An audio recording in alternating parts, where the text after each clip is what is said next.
नमस्कार, आप देख रहे हैं इंडिया न्यूज उत्तर प्रदेश उत्तराखंड और मैं हूं आपके साथ आयुष चित्रांश। चलिए अब शुरुआत करेंगे सुपरफास्ट खबरों की। मथुरा में हो रही लगातार बारिश से परेशानियां लगातार बढ़ती हुई नजर आ रही हैं। बारिश के चलते जगह जगह जलभराव के हालात पैदा हो रहे हैं। मथुरा के थाना हाईवे में जलभराव ने पुलिस कर्मियों के काम करने में रुकावट पैदा कर दी है। मथुरा का पुलिस थाना हाईवे तालाब जैसा दिखाई दे रहा है।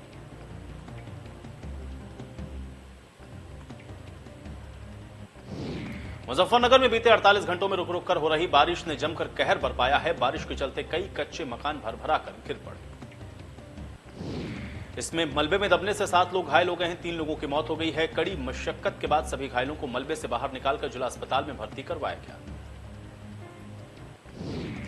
मौसम विभाग की ओर से ऑरेंज अलर्ट जारी किया गया है। शिमला में सोमवार से बारिश का दौर जारी है। मौसम विभाग ने चेतावनी जारी की। हिमाचल के मंडी, सिरमौर समेत कई जिलों में भारी बारिश से जनजीवन पूरी तरह से अस्त व्यस्त हो चुका है। यमुना नदी में हथनीकुंड बैराज से लगातार पानी छोड़ने से सोनीपत में लगातार पानी का स्तर बढ़ा है। बढ़ते जलस्तर के कारण दिल्ली में अब बाढ़ का खतरा मंडरा रहा है। देश भर में बाढ़ और बारिश के कारण हाहाकार मचा हुआ है। इस बीच यमुना में जलस्तर बढ़ने के बाद प्रशासन की ओर से बाढ़ की आशंका जताई गई। हिमाचल प्रदेश में मौसम लगातार कहर बरपा रहा है। मौसम विभाग ने प्रदेश में 4 दिनों तक भारी बारिश का अलर्ट जारी किया। भारी बरसात के चलते हाईवे पर मलबा आ गया है। ऋषिकेश गंगोत्री हाईवे बंद है। शिकायत करने पर भी रास्ता साफ नहीं हुआ। मानसून के सक्रिय होने के कारण बुधवार को भी कई जिलों में भारी बारिश हुई है। मौसम विभाग का कहना है कि 1 अगस्त तक पूर्वी राजस्थान में मानसून सक्रिय रहेगा।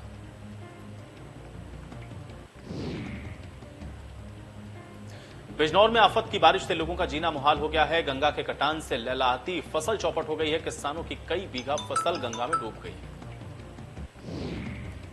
पहाड़ों और मैदानी इलाकों में मूसलाधार बारिश से जहां लोगों का जीना मुहाल है, तो फिर वहीं गंगा के कटान से खून पसीने की मेहनत की कमाई से लहलहाती गन्ने और धान की फसल गंगा के कटान की वजह से गंगा में धराशायी होती हुई नजर आ रही है।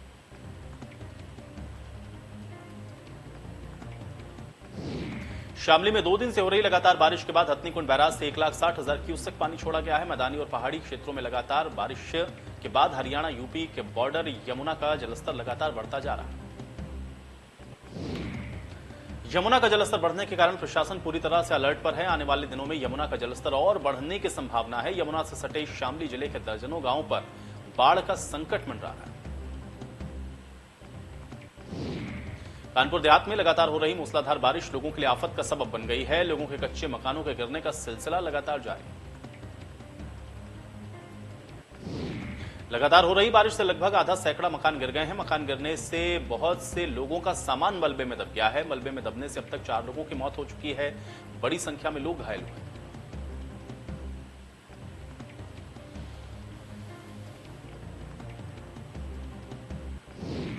सीबीएसई बोर्ड की 12वीं के नतीजे घोषित हो चुके हैं। 12वीं में 99.37% छात्र पास हुए हैं। छात्र बोर्ड की आधिकारिक वेबसाइट पर रिजल्ट चेक कर सकते हैं। इस साल छात्राओं का पास प्रतिशत 99.67%, छात्रों का 99.1% रहा है। दिल्ली रीजन में 99.84% छात्र पास हुए। सरकार ने कोरोना के हालात को देखते हुए सीबीएसई बोर्ड के इस साल के 10वीं और 12वीं की परीक्षाएं कैंसिल कर दी हैं। इस बार रिजल्ट इंटरनल मार्किंग और सीबीएसई के तय फॉर्मूले पर तैयार किया गया।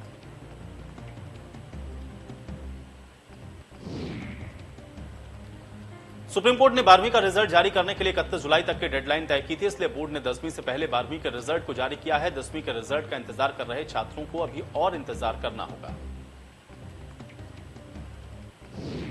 ग्रामीण आजीविका मिशन के तहत सीएम योगी ने लाभार्थियों को 88.66 करोड़ रुपए ऑनलाइन फंड ट्रांसफर किया है। सीएम ने मिशन शक्ति पोर्टल को भी लॉन्च किया। मेडिकल एजुकेशन में रिजर्वेशन पर बीएसपी का तंज। मायावती बोली, देर से लिया गया फैसला, चुनाव में फायदा उठाने की कोशिश।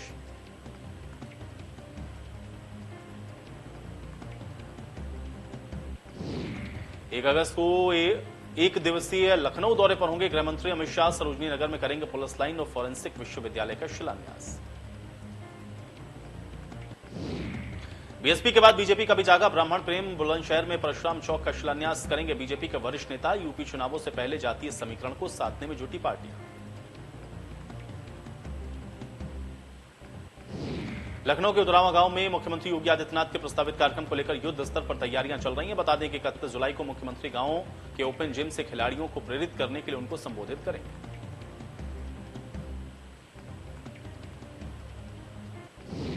टोक्यो ओलंपिक चल रहा है, ऐसे में गांव की प्रतिभाओं को और निखारने के लिए गांव में ओपन जिम और मिनी स्टेडियम तैयार हो रहे हैं ताकि इन प्रतिभाओं को और निखारने का काम किया जा सके।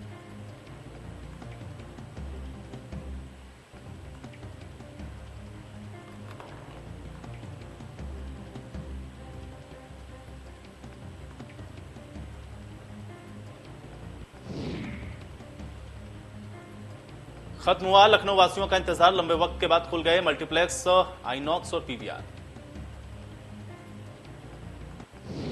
संसद के मानसून सत्र में सरकार और विपक्ष के बीच चल रहे गतिरोध के बीच लोकसभा की कार्रवाई सोमवार तक के लिए स्थगित कर दी गई। पेगासस जासूसी विवाद को लेकर सदन में कार्रवाई शुरू होते ही विपक्ष ने जमकर हंगामा किया। इसके बाद लोकसभा की कार्रवाई को स्थगित किया गया। पेगासस जासूसी मामले को लेकर सुप्रीम कोर्ट अगले हफ्ते सुनवाई करेगा। चीफ जस्टिस एनवी रमन्ना की बेंच के सामने इस मामले को उठाया गया। चीफ जस्टिस ने कहा अगले हफ्ते इस मामले को वो सुनेंगे। सुप्रीम कोर्ट में दायर याचिका में अपील की गई है कि पेगासस मामले की निष्पक्ष जांच की जाए। इस जांच की अगुवाई सुप्रीम कोर्ट का कोई मौजूदा या रिटायर्ड जज करे।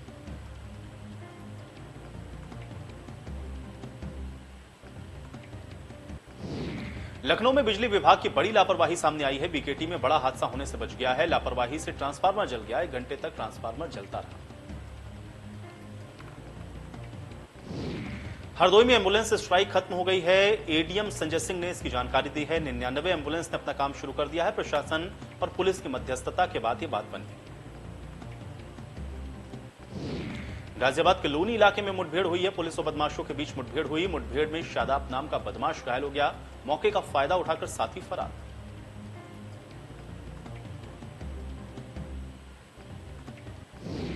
वाराणसी के रोहनिया थाना क्षेत्र में एक परचून विक्रेता की अज्ञात बदमाशों ने गोली मारकर हत्या कर दी है। घटना को अंजाम देने के बाद रात के अंधेरे में बाइक सवार हमलावर भाग निकले। घटना की जानकारी मिलने के बाद क्षेत्रीय थाने की पुलिस और क्राइम ब्रांच की टीम मौके पर पहुंची है, तफ्तीश में लगी है। एडीजी ब्रजभूषण ने बताया है फॉरेंसिक टीम ने कारतूस के 3 से 4 खोखे बरामद किए हैं, लेकिन पोस्टमार्टम रिपोर्ट के बाद ही स्पष्ट हो पाएगा कि हमलावरों ने कितनी गोलियां मारी। सीतापुर में जमीन विवाद में लाठी डंडे चल गए। विवाद में एक बुजुर्ग की मौत हो गई है। लंबे समय से विवाद चल रहा था। एक व्यक्ति की मौके पर ही मौत हो गई। मुरादाबाद की थाना सिविल लाइंस पुलिस ने सोजी के साथ संयुक्त रूप से अभियान चलाकर अवैध शस्त्र और कारतूस बनाकर बेचने वाले गिरोह का खुलासा करते हुए 8 लोगों को गिरफ्तार किया। मुरादाबाद पुलिस ने आरोपियों के पास से 8 तैयार तमंचे, 3 अधबने तमंचे, 24 कारतूस, 1 बंदूक, 2 एयरगन सहित काफी अवैध शस्त्र बनाने में इस्तेमाल होने वाले उपकरणों को भी बरामद किया। पकड़े गए आरोपी शोएब ने पुलिस को बताया कि लॉकडाउन के चलते उसकी नौकरी चली गई। वो बेरोजगार हो गया था, तब उसने अपने साथ कुछ और लोगों को जोड़कर अवैध शस्त्र फैक्ट्री लगा डाली।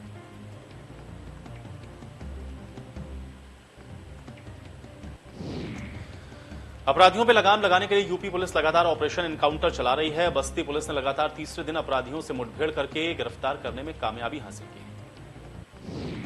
Anti narco Walter gun police की संयुक्त टीम ने मिलकर ऑपरेशन एनकाउंटर के तहत कई जिले की पुलिस के लिए सिरदर्द बने शातिर अपराधी सुरेंद्र जायसवाल को एक मुठभेड़ के बाद गिरफ्तार किया। राहुल गांधी ने मोदी सरकार पर निशाना साधा। राहुल गांधी ने महंगाई को लेकर के ट्वीट करके लिखा कि सब महंगा होता जा रहा है, उपभोक्ता परेशान है। राहुल गांधी ने यह भी कहा कि क्या इसका थोड़ा भी फायदा छोटे उत्पादक, दुकानदार और किसान को हो रहा है।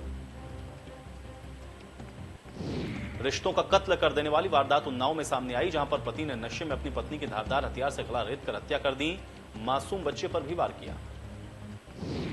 आरोपी ने मृतक महिला से कोर्ट में 2 माह पहले ही शादी की थी। महिला की दूसरी शादी थी। पहले पति का बच्चा लेकर के दूसरे के साथ रहती थी। इसको लेकर के पति पत्नी के बीच में आए दिन विवाद होता था।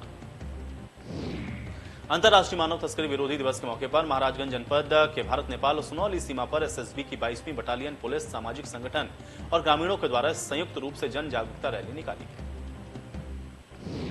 रैली में बैनर, पोस्टर, पैम्पलेट्स के माध्यम से सीमाई क्षेत्र में मानव तस्करी के प्रति लोगों को जागरूक किया गया। बॉर्डर क्षेत्र में कस्बे सहित ग्रामीण क्षेत्रों से गुजरकर जागरूकता रैली एसएसबी की सीमा चौकी पर पहुंची।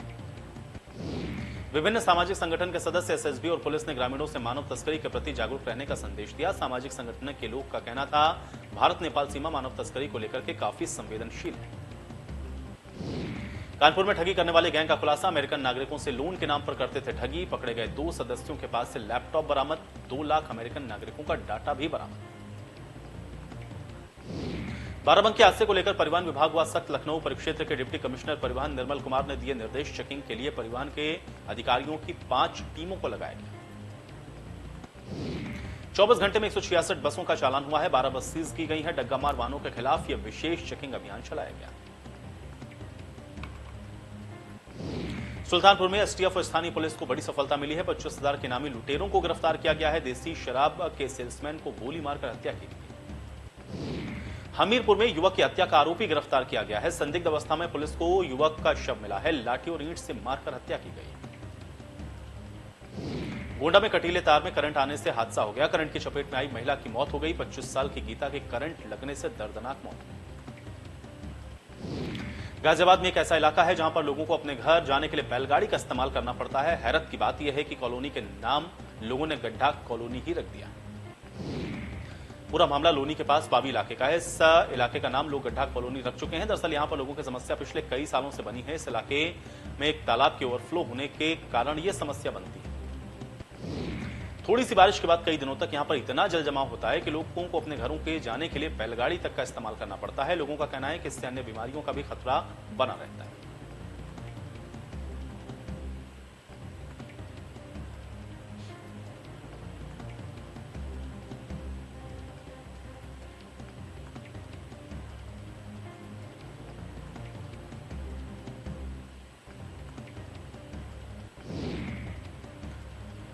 शामली पुलिस ने जालसाजी करने वाली 3 दुल्हन समेत 2 युवकों को गिरफ्तार किया है। शामली में तीनों दुल्हन धोखाधड़ी से कई परिवारों के साथ शादी कर चुकी हैं। कुछ दिनों के बाद घर में रखा नकदी और जेवरात लेकर के ये फरार हो जाती है। मुरादाबाद के थाना सिविल लाइन इलाके में एसएसपी ऑफिस के आगे उस वक्त हड़कंप मच गया जब वहां पर गुजर रही बिजली के तारों में अचानक गोलियां चलने जैसी तड़ातड़ आवाज के साथ आग लग गई। आसपास के लोगों को ऐसा लगा जैसे मानो किसी ने गोलियां चला दी हों, लेकिन जब वहां पर मौजूद लोगों को बिजली के तारों की आग लगने की जानकारी मिली तो सभी ने राहत की सांस ली। एसएसपी ऑफिस के सामने काफी देर तक बिजली के तारों में ये आग लगी रही। उत्तराखंड के मुख्यमंत्री पुष्कर सिंह धामी का केदारनाथ दौरा स्थगित कर दिया गया है। केदारनाथ में मौसम खराब होने के चलते नहीं पहुंच पाए सीएम। 2 बार से सीएम का केदारनाथ दौरा हो रहा है स्थगित। परिवहन विभाग ने छेड़ अभियान टैक्स जमा न करने वाले वाहनों के खिलाफ अभियान के पहले दिन 12 वाहन किए गए सीज।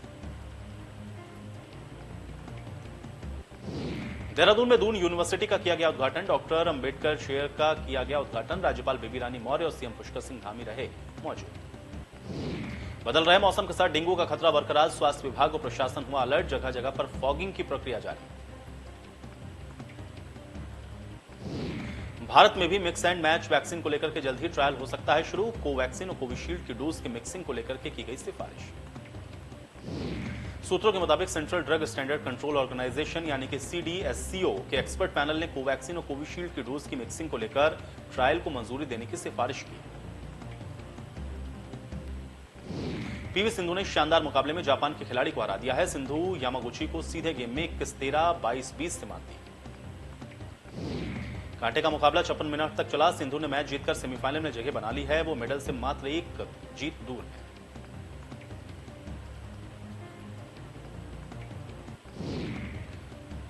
शुक्रवार को टोक्यो ओलंपिक का 8वां दिन रहा। महिला मुक्केबाज लवलीन बोरगोहेन ने भारत के खाते में एक और मेडल पक्का कर दिया। लवलीना ने 69 किलो वर्ग के क्वार्टर फाइनल में चीनी ताइपे की नियनशिंग को 4-1 से मात दे दी है। लवलीना ने इस जीत के साथ सेमीफाइनल में अपनी जगह पक्की की। भारत और श्रीलंका के बीच T20 मैचों की सीरीज का दूसरा मुकाबला कोलंबो के प्रेमदास स्टेडियम में खेला गया। मैच में श्रीलंका ने भारत को 2 गेंद शेष रहते 4 विकेट से मात देकर सीरीज में 1-1 से बराबरी कर दी। भारत ने टॉस हारकर पहले बल्लेबाजी करते हुए 5 विकेट के नुकसान पर 132 रन बनाए। भारत की ओर से धवन ने सबसे ज्यादा 40 रन बनाने वाले खिलाड़ी रहे। टोक्यो ओलंपिक में मैरीकॉम प्री क्वार्टर फाइनल में कोलंबिया की विक्टोरिया इनग्रिड वेलेंसिया से हार गईं। कोलंबियाई बॉक्सर ने मैरीकॉम को 3-2 से हरा दिया। टोक्यो ओलंपिक में स्टार बॉक्सर मैरीकॉम का सफर खत्म होने पर हरियाणा के खेल मंत्री संदीप सिंह ने प्रतिक्रिया देते हुए कहा कि मैरीकॉम जैसे खिलाड़ी काफी कम देखने को मिलते हैं। उन्होंने आगामी प्रतियोगिताओं में उतरने वाले हरियाणा के खिलाड़ियों से गोल्ड मेडल लाने की उम्मीद को जाहिर किया। प्रतियोगिताओं में अपना सर्वोच्च दे हरियाणा के खिलाड़ी। संदीप सिंह ने कहा कि हरियाणा के खिलाड़ी सिर्फ खेल पर ध्यान दें। उन्होंने कहा कि सब हासिल हो जाएगा, एक बार गले में पदक आ जाए, 6 करोड़ इनाम, सरकारी नौकरी, सब मिलेगा। बॉक्सर विजेंद्र सिंह के ट्वीट पर संदीप सिंह ने कहा कि जो मुद्दा उन्होंने उठाया है उसे सीएम कैबिनेट के समक्ष वो रखेंगे। मैं खिलाड़ियों के लिए बैठा हूं, उनकी हर संभव मदद मैं करूंगा। भारत के फोटो जर्नलिस्ट दानिश सिद्दीकी की अफगानिस्तान में मौत के मामले में अमेरिकी मैगजीन का किया गया दावा। वॉशिंगटन एग्जामिनर नाम की मैगजीन में पब्लिश एक रिपोर्ट के मुताबिक दानिश की मौत क्रॉस फायरिंग में नहीं हुई। मैगजीन के मुताबिक तालिबान के आतंकियों ने उनकी हत्या की है। इससे पहले यह जानकारी सामने आई थी कि पुलित्जर अवार्ड विजेता दानिश की 16 जुलाई को तालिबान और अफगान सेना की क्रॉस फायरिंग में मौत हुई। पाक अधिकृत कश्मीर में चल रहे चुनावों को लेकर भारत ने कड़ा ऐतराज जताया। भारत ने पाकिस्तान से साफ शब्दों में कहा कि पीओके में उसने अवैध कब्जा किया है। इन भारतीय क्षेत्रों पर पाकिस्तान का कोई अधिकार नहीं है। विदेश मंत्रालय के प्रवक्ता अरिंदम बागची ने मीडिया से बातचीत करते हुए कहा कि पीओके के लोगों का शोषण और उनकी स्वतंत्रता से वंचित रखना पूरी तरह से मानव अधिकारों का उल्लंघन है। पीओके में पाकिस्तान के द्वारा करवाया जा रहा तथाकथित चुनाव इस क्षेत्र के भौतिक बदलाव को छिपाने की साजिश है। ने पाकिस्तान से इस पर विरोध दर्ज करवाया। 17 महीनों के बाद सऊदी अरब ने वैक्सीन की दोनों डोज लेने वाले विदेशी पर्यटकों के लिए अपना बॉर्डर खोल दिया है। जिन्हें वैक्सीन की दोनों खुराक लग चुकी हैं, सिर्फ उन्हें ही टूरिस्ट वीजा जारी किए जाए। लेकिन सऊदी अरब ने यह स्पष्ट नहीं किया है कि उम्रा पर प्रतिबंध रहेगा या फिर नहीं। इसमें कुछ छूट दी जाएगी। हर साल दुनिया भर में लाखों श्रद्धालु सऊदी अरब उम्रा के लिए जाते हैं। पिछले 2 साल के दौरान एक भी विदेशी पर्यटक हज में शामिल नहीं हुआ। राजकुंद्रा पोर्नोग्राफी के मामले में बयान दर्ज कराने के लिए शर्लिन चोपड़ा मुंबई क्राइम ब्रांच के सामने पेश हुई। शर्लिन ने अपने बयान में राजकुंद्रा के साथ business contract Sherlyn Chopra app के बारे में बताया। शर्लिन चोपड़ा ने कहा कि राज ने उनसे सेक्सुअल मिसकंडक्ट किया था। शर्लिन ने अप्रैल 2021 में राज के खिलाफ एफआईआर भी की। शर्लिन चोपड़ा का दावा, शिल्पा से रिश्ते में खुश नहीं थे कुंद्रा। एक्टर विकी कौशल और सारा अली खान काफी समय से अपनी upcoming film the immortal Ashwatthama को लेकर चर्चा में हैं। अब इस फिल्म से जुड़ी हुई एक बड़ी जानकारी सामने आई। रिपोर्ट्स के मुताबिक द इमोर्टल अश्वत्थामा में अहम भूमिका निभाने के लिए डायरेक्टर आदित्य धर ने सुनील शेट्टी को अप्रोच किया। इस फिल्म में शामिल होने के लिए सुनील ने भी अपनी दिलचस्पी दिखाई। फिल्ममेकर अनुराग कश्यप अपनी शॉर्ट फिल्म घोस्ट स्टोरीज को लेकर मुश्किलों में फंसे हैं। इस फिल्म के एक सीन को लेकर के बवाल मचा है। राजकुमार राव और श्रद्धा कपूर की 2018 में आई फिल्म स्त्री ने बॉक्स ऑफिस पर शानदार प्रदर्शन किया था। यह फिल्म हिट हुई थी। फिल्म समीक्षकों ने भी फिल्म को अच्छी प्रतिक्रिया दी थी। काफी समय से फिल्म के दूसरे भाग स्त्री 2 को लेकर के चर्चा चल रही है। प्रोड्यूसर दिनेश विजान ने बताया है कि इस फिल्म की शूटिंग अगले साल शुरू हो सकती है। एक्टर संजय दत्त ने अपना 29 जुलाई को 62वां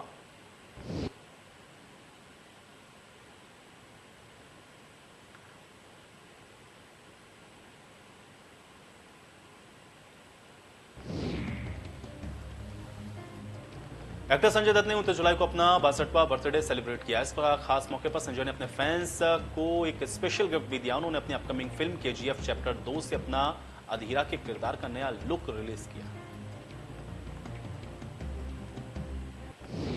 देश में फिर से बढ़ने लगे कोरोना के नए केस। पिछले 24 घंटे में सामने आए 44,667 नए केस। कुल मरीजों की संख्या 3 करोड़ 15 लाख के पार।